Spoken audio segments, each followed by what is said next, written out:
Poetries आपकी पढ़ी। इनकी पोइट्रीज में मुझे खास बात लगी कि जो कहते हैं काफिया रदीफ, काफिया रदीफ जोड़ने की जबरदस्ती कोशिश नहीं की हुई है और उन्मुक्त थॉट्स हैं, अपने आजाद नज़में हैं और आजाद ही होना चाहिए विचारों को।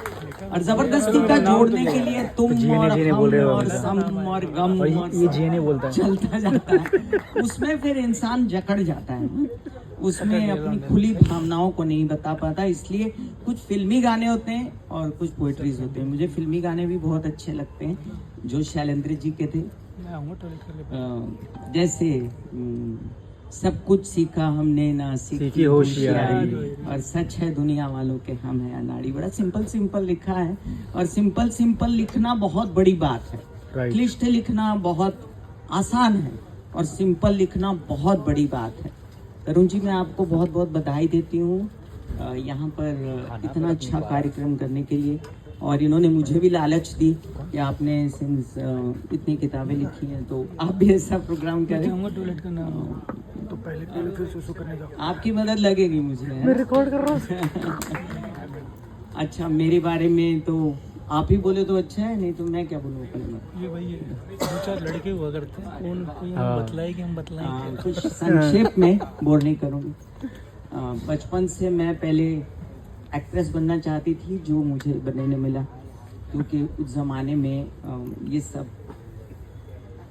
अच्छा माना नहीं जाता। खैर, मेरे माँ बाप दोनों हीरो हीरोइन थे तो उनको ऐसा सोचना नहीं चाहिए था जो सोचा। मैं गोविंदा जी की बड़ी बहन हूँ, तो ऐसा हुआ हमारे साथ कि मैं 3 साल की उम्र से नाचती गाती थी और हमेशा से एक्ट्रेस बनना चाहती थी, तो नहीं बनी। ग्रेजुअली फिर पढ़ाई अच्छी की, राइटर बन गई 13 साल की उम्र में। फिर हमने पहले ही सर्च किया था। म्यूजिक डायरेक्टर बन गई, तो बहुत सारी एड्स बनाई, बहुत सारी फिल्मों में, एड्स में, सीरियल्स में म्यूजिक दिया, successfully touch wood with the grace of God. उसके बाद 24 किताबें लिख डाली हैं अपनी एज ए राइटर और 300 एड्स लिखे, जिंगल दिया, बहुत कुछ किया। और करने के बाद एक ऐसा मोड़ आया जब मैंने, मम्मी बहुत अच्छा गाती थी तो मम्मी से गाना सीखा और मम्मी से गाना सीखा तो 300 भजन प्रोग्राम्स किए एज ए भजन सिंगर। फिर एक मोड़ आया ज़िंदगी में जब पैसों की ज़रूरत थी और पैसों की ज़रूरत थी तो मैंने तब एस्ट्रोलॉजी, मैंने कहा कामनी तुझे क्या क्या आता है, तो कामनी को आता था एस्ट्रोलॉजी, कामनी को आता था मेडिटेशन। तो मेडिटेशन बड़ा डीप मैंने बहुत साल सीखा। मुझे ये माइक डिस्टर्ब कर रहा है, क्या मैं माइक छोड़ दूं और उन्मुक्त बोलूं, है ना?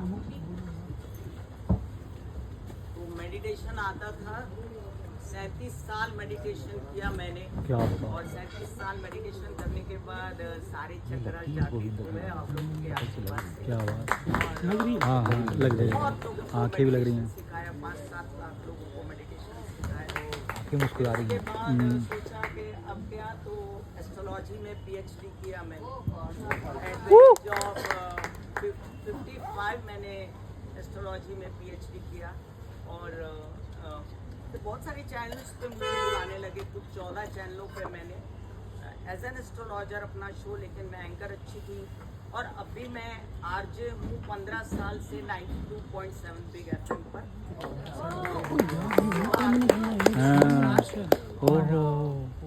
इसलिए एंकरिंग अच्छी आती थी और एंकरिंग अच्छी आती थी इसलिए मैंने 14 शोज किए विभिन्न चैनलों पर। बहुत सारे शोज करने के बाद बोलने से पहले मुझे जरा माइक दियो। ये काम क्या है ना, ये मैं शेयर पढ़ना काम है, ये राइटिंग है, म्यूजिक डायरेक्शन है, पोएट्री है। है, वो अपनी इधर से बोलूंगा। ये सब रोज नया कुआं खोदने की बात, रोज एक नया कुआं खोदो, रोज लोगों को इकट्ठा करो और रोज हमको काम दे दो। फिजिबिलिटी नहीं है सर, सुपरस्टार हो, उसको हर बार कोई चाहिए आप जैसा आदमी। ये बोल दियो। मैं बोल रहा हूँ फिजिबिलिटी सपोर्ट करे और नहीं तो फिर क्या हाल होता है हमारे जैसे राइटर, म्यूजिक डायरेक्टर, फिर कोई भागे चला जा रहा है पीछे से, कोई और भाग रहा है, मुझे तू क्यों भाग रहा है इसके पीछे? बोले इसलिए भाग रहा हूँ अपनी सुना गया मेरी नहीं सुन। तो ये हाल होता है राइटरों का और इसी वजह से चेहरे मायूस लेकर राइटर घूमते रहते, पैसा नहीं कमा पाते। अगर मैं कुछ गलत नहीं बोल रही हूँ तो आप मुझसे सही कहिएगा कि मैं गलत बोल रही हूँ। आर्टिस्ट को बाई लक पैसा मिलता है, नहीं तो पैसा नहीं मिलता। और नहीं मिलता तो फिर मैंने कहा ऐसा कौन सा काम करूं जिसमें परमानेंट पैसा आ जाए। तो एस्ट्रोलॉजी शुरू की थी, एस्ट्रोलॉजी शुरू की, अब 2 करोड़ लोग हैं चैनल पे वाह। और 2.5 लाख सब्सक्राइबर्स हैं। देखते देखते लॉकडाउन लगा। जाओ बात लॉकडाउन मेरे लिए बूम था, लॉकडाउन मेरे लिए बूम था क्योंकि बहुत लोग तकलीफ में थे। तकलीफ में आदमी डॉक्टर एस्ट्रोलॉजर को ढूंढता है। अपनी अपनी तो मैं डैम बिजी हो गई एस्ट्रोलॉजर एज एन एस्ट्रोलॉजर, लेकिन अंदर से बड़ी कुलबुलाहट तकलीफ होती थी कि मैं तो राइटर हूँ, मैं तो म्यूजिक डायरेक्टर हूँ, तो मुझे कम से कम नहीं तो 100-150 अवार्ड्स मिले होंगे अलग अलग फील्ड्स में। जब मैं अवार्ड्स लेने जाऊँ और कोई मुझे बोले बाजू में खड़ा हुआ कि कामनी जी आप राइटर हैं एस्ट्रोलॉजर हैं, तो मुझे ऐसा लगे इसने मुझे एस्ट्रोलॉजर क्यों बोला। बड़ा दुख होता था कि मैं एस्ट्रोलॉजर हूँ, मैं तो राइटर हूँ, मैं तो म्यूजिक डायरेक्टर हूँ, मैं तो सिंगर हूँ, मैं कब से एस्ट्रोलॉजर बन गई। Anyway, now I am earning nicely with astrology, I am happy in my world. हाँ, सब मेरा चेक करेंगे। beauty with astrology. Beauty with astrology. I'm maintaining my beauty and running astrology channel. You're too beautiful. So both are doing. Lara साथ साथ जा रहा है. I just we have promised some reading slots for their poems.